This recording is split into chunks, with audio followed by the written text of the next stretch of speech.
Sa makatwid, hindi tayo dapat tumulad doon sa mga kaugalian ng mga taong nasa labas ng iglesia. Kaya tayo dapat mag-ingat tayo sa lahat ng bagay. Mag-ingat tayo sa paggamit ng internet. Mag-ingat tayo sa paggamit ng social media. Huwag tayong pai-impluwensya doon sa mga nagpapakilalang influencers daw sila.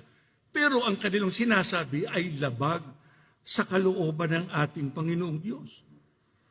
Kaya nananawagan kami sa mga magulang kasi baka ang mga anak ninyo sa paggamit nila ng internet ay nahuhulog na sila sa ganung pag-uugali. Huwag tayong pumayag. Kasi mapapahamak sila. Huwag tayong pumayag na sila ay mapahamak.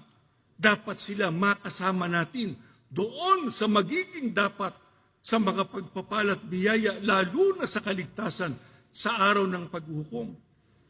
Lagi anyang gising, lagi anyang listo.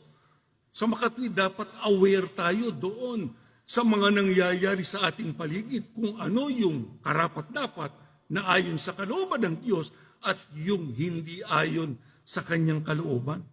Kaya ang sabi sa atin ng mga apostol ba, maging gising kayo, maging listo kayo.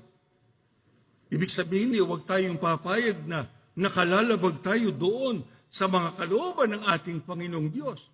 Huwag tayong pumayag, mga kapatid, na tayo po ay magbago sa ating pong pananampalataya na tinanggap natin sa ating Panginoong Diyos.